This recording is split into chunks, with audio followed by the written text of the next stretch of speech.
नमस्कार छात्रों, स्वागत है आपका मेरे YouTube channel Datta reading point में। आज हम डिस्कस करेंगे क्लास 10th सामाजिक विज्ञान ज्योग्राफी समकालीन भारत सेकंड चैप्टर नंबर 1 संसाधन एवं विकास के मोस्ट इम्पोर्टेंट MCQ क्वेश्चंस जो कि आपको परीक्षा के लिए बहुत ही उपयोगी होंगे।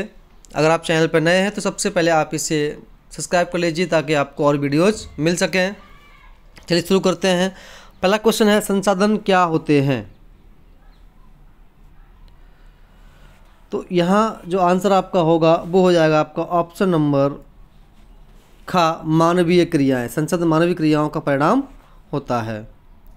नेक्स्ट है, जैविक संसाधन किससे प्राप्त किए जाते हैं? आपके पास 4 ऑप्शन है, तो सही आंसर होगा आपका ऑप्शन नंबर का, जीव मंडल और इनमें जीवन व्याप्त होता है। चट्टानें और धातुएं उदाहरण हैं, तो ये हो जाएगा आपका अजैविक संसाधन। यहाँ से एग्जाम में आपको क्वेश्चन पूछने की संभावना बनती है।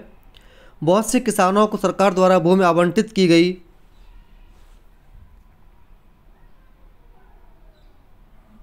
तो इसके लिए सही ऑप्शन हो जाएगा सरकार को लगान देते हैं ये लोग। नेक्स्ट है, चरण भूमि, शमशान भूमि, तालाब आदि उदाहरण हैं।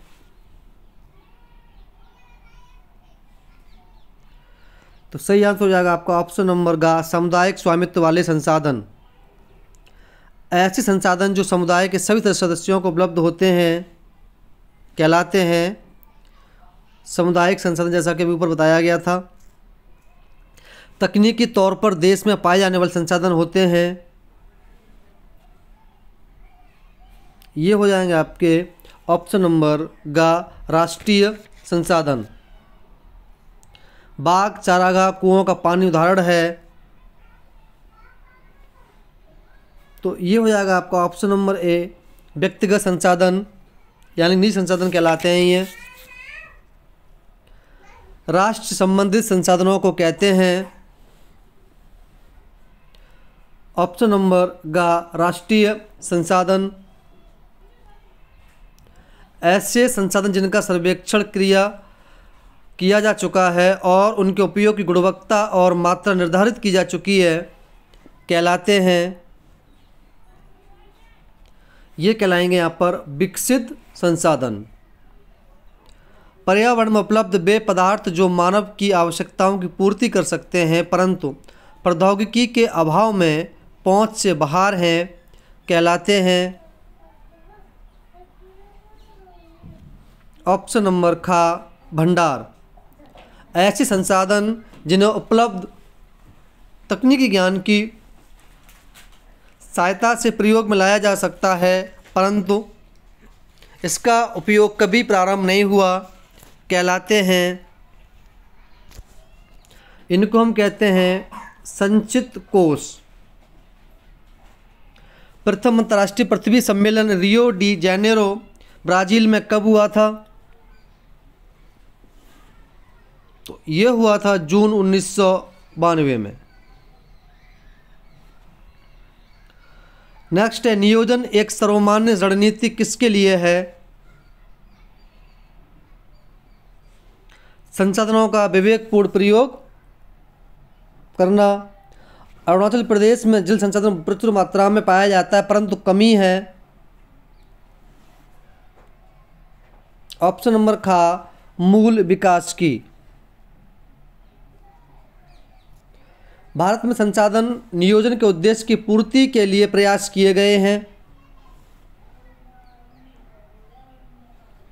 प्रथम पंचवर्षीय योजना में विकास के लिए संसाधनों की उपलब्धता एक आवश्यक शर्त है, सही आंसर होगा किसी क्षेत्र के लिए। विदेशी आक्रमणकारियों द्वारा दूसरे देशों पर आक्रमण का कारण था, संसाधनों में संपन्नता का होना। गांधी जी ने संसाधनों के संरक्षण पर चिंता व्यक्त करते हुए कहा था,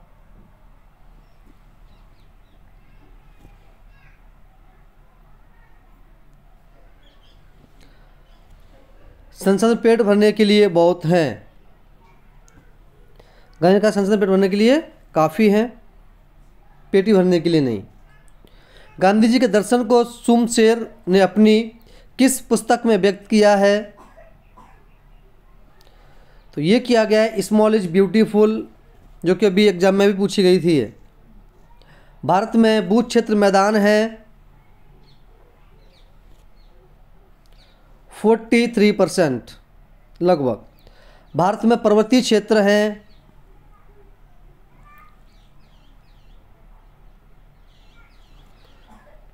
30% लगभग।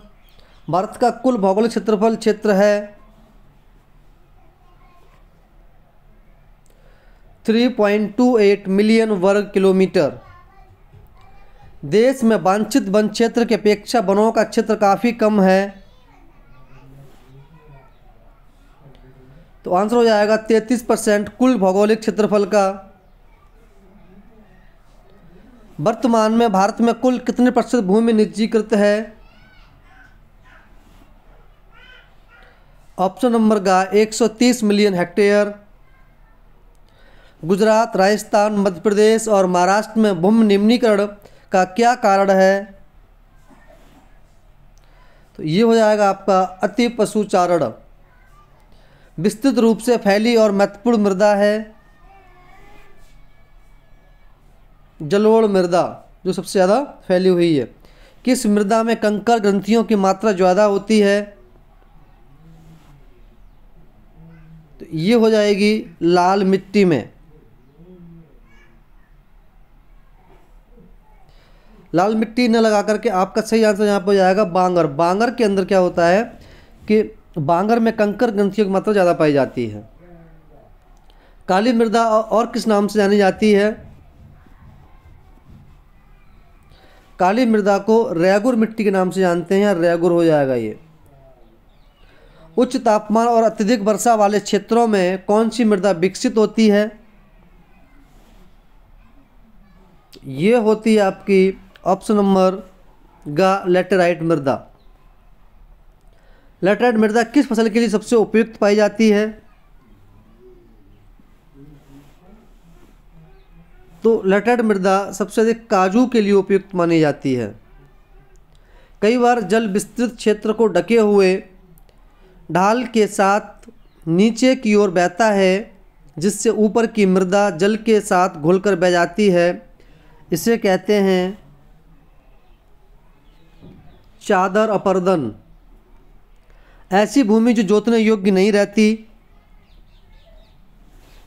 उसे उत्खात भूमि के नाम से जाना जाता है। फसलों के बीच में घास की पट्टियां उगाई जाती हैं, इसे कहते हैं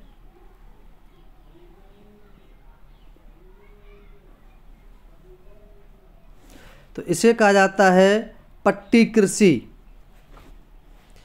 तो दोस्तों ये थे आपके कुछ मोस्ट इम्पोर्टेंट क्वेश्चन जो आपको परीक्षा में पूछे जा सकते हैं। और आपकी वीडियो अच्छी लगी तो आप अपने दोस्तों में शेयर करें। धन्यवाद।